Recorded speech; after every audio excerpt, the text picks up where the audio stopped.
Hello friends, आप सभी का बहुत बहुत स्वागत है यूट्यूब चैनल ज़िंदगी विदंशिका पर। फ्रेंड्स, मैं हूं आप सभी के साथ यूट्यूब चैनल ज़िंदगी विदंशिका की होस्ट आरजे अंशिका चतुर्वेदी। तो फ्रेंड्स, आप सभी जानते ही हैं कि आज जून महीने की 21 तारीख है और 21 जून को योग दिवस मनाया जाता है। और संयोग से आज आषाढ़ मास की कृष्ण पक्ष की एकादशी तिथि भी है, जिसे योगिनी एकादशी के नाम से जाना जाता है। योगिनी एकादशी का संबंध योग से है और इस बार ऐसा संयोग है कि योग दिवस और योगिनी एकादशी दोनों एक ही दिन है। ये दोनों ही मनुष्य को इंद्रिय संयम और आत्मोत्थान का अवसर प्रदान करते हैं। आषाढ़ मास की कृष्ण पक्ष की एकादशी तिथि को मनाया जाने वाला योगिनी एकादशी व्रत मानव जीवन के उत्थान, शुद्धि और मोक्ष का आध्यात्मिक साधन है। पद्म पुराण में कहा गया है कि ये मनुष्य के कई जन्मों के पापों का समन करने वाला और जीवन की दिशा को दिव्यता की ओर मोड़ने वाला व्रत है। हिंदू धर्म में एकादशी तिथि को विशेष पुण्यकारी माना गया है। इसमें योगिनी एकादशी वो विशिष्ट तिथि है जो योग, संयम और साधना की ओर प्रवृत्त होती है। योगिनी का अर्थ है योग में स्थिर रहने वाली। संयोग है कि इस बार इसी तिथि पर योग दिवस है। कितना अद्भुत है कि ये व्रत हो अथवा योग, दोनों ही मनुष्य को अपनी इंद्रियों को संयम करने का अवसर और आत्मचिंतन का अवसर प्रदान करते हैं। कथा है कि एक बार योगिनी एकादशी व्रत का महात्म्य सुनाते हुए भगवान श्री कृष्ण ने युधिष्ठिर से कहा कि जो व्यक्ति श्रद्धा पूर्वक योगिनी एकादशी का व्रत करते हैं उन्हें सभी प्रकार के पापों से मुक्ति मिलती है और ईश्वर की शरण प्राप्त होती है। ये कथा सिखाती है कि कर्मच्युत जीवन अंततः विनाश की ओर ही जाता है, परंतु आत्म परिवर्तन और भक्ति से पुनः उत्थान संभव है। आज जब व्यक्ति अपनी आत्मिक शांति, कर्तव्य बोध और नैतिक मूल्य खोता जा रहा है, तब ऐसे आयोजन उसे आत्मविश्लेषण, संयम और संतुलन का मार्ग दिखाते हैं। ये साधना केवल मोक्ष ही नहीं बल्कि जीवन में विवेक, जिम्मेदारी और आध्यात्म के पुनर्जागरण की साधना है। ये दिन हमें भौतिकता से आध्यात्मिकता की ओर ले जाता है। इस दिन एकादशी के व्रत के साथ तुलसी की माला के साथ सतोगुण की प्रधानता वाली माता गायत्री की आराधना करने का भी विधान है। प्राकृतिक रूप में जीवन कभी संपूर्ण नहीं हो सकता, परंतु हमेशा सुधार की गुंजाइश होती ही है। किंतु सृष्टि की ज्यामिति संपूर्ण होती है। इस सटीक ज्यामिति संतुलन के कारण ही जीवन फलता फूलता है। मानव जीवन जितना क्षणभंगुर है उतना ही शक्तिशाली भी है। एक मनुष्य बहुत कुछ कर सकता है। इसकी वजह रचना की प्रक्रिया के पीछे संपूर्ण ज्यामिति बनावट है। आज विज्ञान ये पता लगाने में लगा है कि एक कीड़े से लेकर हाथी तक, पेड़ से लेकर नदी और सागर तक, ग्रहों से लेकर पूरे ब्रह्मांड तक हर रूप में अणु और परमाणु संबंधी संरचना की ज्यामिति कैसी है। अणु से लेकर ब्रह्मांड तक सभी रूपों की ज्यामिति अपने मूल गुण में बिल्कुल एक जैसी है। ये बनावट इतनी संपूर्ण है कि जीवन क्षणभंगुर होने के बाद भी मजबूत और सुंदर है। ज्यामिति की इसी संपूर्णता को जीवन में उतारने के प्रयास से ही योग की परिष्कृत प्रणाली का जन्म हुआ है। अपने पूरे तंत्र, जिसमें शरीर, मन, भावनाएं, पिछले जन्म के कर्म और मूलभूत ऊर्जा शामिल है, ब्रह्मांड को एक साथ ज्यामिति संतुलन में लाना ही योग कहलाता है। लगभग 15,000 वर्ष पहले आदि योगी शिव संपूर्णता की इस स्थिति तक पहुंचे थे। वो इतने स्थिर हो गए थे कि उन्हें देखने वाले ये तय नहीं कर पाते थे कि वो जीवित हैं या नहीं। उनके भीतर जीवन का एकमात्र प्रमाण था उनके गालों पर लुढ़कते परमानंद के आंसू। आदि योगी संपूर्णता की इस स्थिरता कि इस स्थिति से निकलकर अचानक नृत्य करने लगे। ये तांडव दर्शाता था कि उनके भीतर की संपूर्ण ज्यामिति उनके लिए कोई बाधा नहीं थी। उन्हें एक जगह पर बैठने की आवश्यकता नहीं थी। वे उन्मुक्तता से नृत्य करते हुए भी अपने विशाल और ब्रह्मांडीय प्रकृति के साथ संपूर्ण संतुलन को खोते नहीं थे। ये तांडव आनंदमयी अभिव्यक्ति है। भाव, राग, ताल और ब्रह्मांडीय प्रकृति के बीच संतुलन और संपूर्णता की। योग का अर्थ होता है मेल। जब शरीर और भावनाओं की सीमाओं में कैद कोई व्यक्ति अपने भीतर संपूर्णता को प्राप्त कर लेता है, जहाँ वो हर जगह वस्तु के साथ एक हो जाता है, तो वो योग की स्थिति में होता है। यह संभावना हर मनुष्य में एक बीज के रूप में होती है।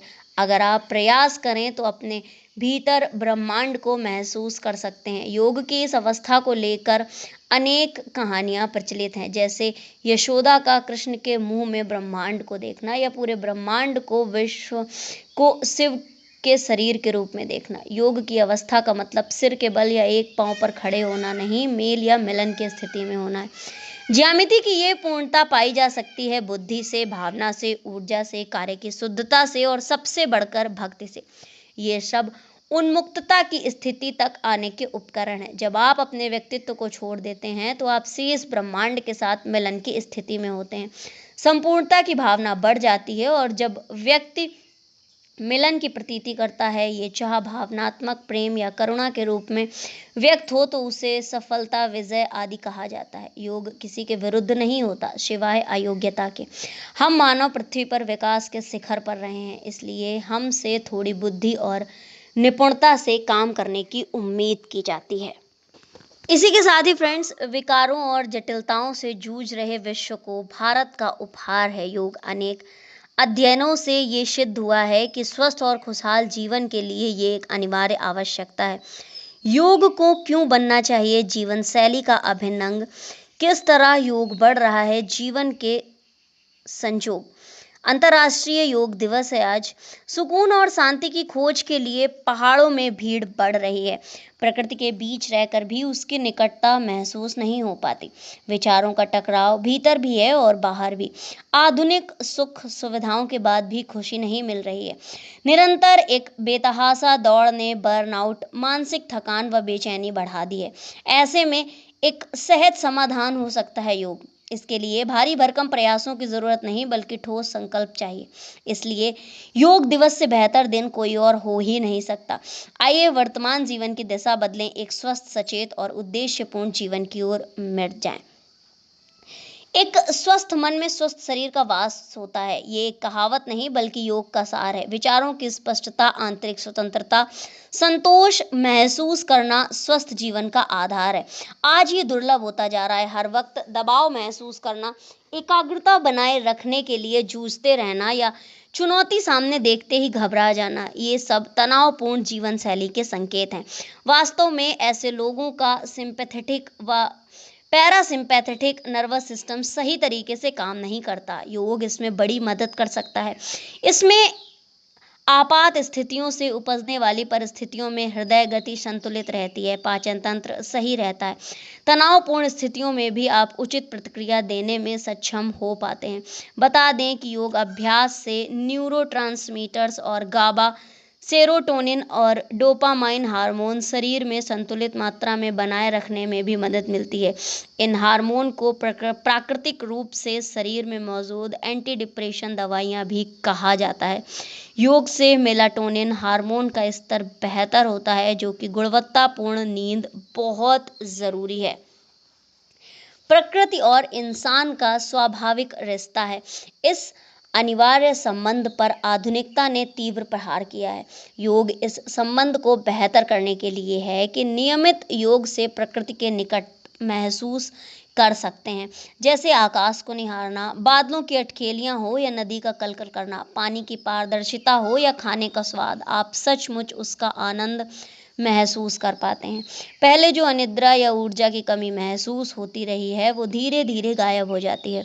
योग आपकी हर उलझन को दूर कर सकता है। आप समझ सकते हैं कि जीवन में सक्रियता ज़रूरी है और ठहराव भी इसका एक ज़रूरी अंग है। अमेरिकन हार्ट एसोसिएशन के माने तो हृदय रोग से बचाव में योग का बहुत बड़ा योगदान है। ये हृदय व फेफड़े की क्षमता को बेहतर कर देता है, जिससे भविष्य में संबंधित बीमारियों का जोखिम कम होता जाता है।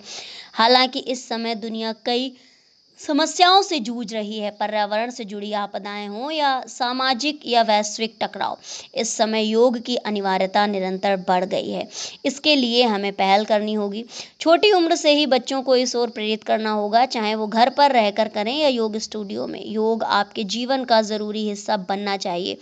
योग का कौन सा आसन आपको पसंद आता है या आपको कैसे आराम महसूस होता है, ये अलग विषय है। मुख्य चीज़ है कि आप योग को अपनाने का संकल्प लेकर इस पर टिके रहने का प्रयास करें। प्राण ब्रह्मांड में व्याप्त ऊर्जा है। ये ऊर्जा क्षीण हो जाए तो आंतरिक शक्ति कमजोर पड़ने लगती है, रोग निरोधक शक्ति में कमी आने लगती है। प्राणायाम करने से कई समस्याओं का निराकरण संभव है। इससे शरीर के सभी भागों में ऑक्सीजन पहुंचाने की क्रिया में सुधार होता है और ब्लड प्रेशर नियमित रहता है। मानसिक स्पष्टता व तनाव से बचने का ये बड़ा कारगर उपाय है। प्राणायाम के बाद ध्यान जरूर करें। हाँ, इस दौरान सांस स्वाभाविक गति में रखें, बलपूर्वक ये अभ्यास ना करें। योग के 20-30 मिनट के बाद स्नान करें। तुरंत बाद स्नान करने से शरीर का तापमान अचानक बदलता है, जिससे सर्दी जुकाम की आशंका बनी रहती है। योग करने के 30 मिनट बाद खाना खाएं। 2 समय का आहार स्वस्थ वयस्क के लिए पर्याप्त है, बीमार या कठिन कार्य करने वालों के लिए अपवाद हो सकता है। 5 दिन तक योग शुरू करने से पहले सूक्ष्म क्रियाएं करें। 3 माह में योग करने का बदलाव दिखना शुरू हो जाता है। अपने स्वभाव को बनाएं। योग शरीर और मन का साथ जुड़ना ही योग है। योग मन को दिशा देने की बात करता है। योग का अर्थ एकाग्रता भी है। तो फ्रेंड्स, आज योग दिवस है, सबके लिए उपयुक्त है योग और सब इसके योग्य हैं।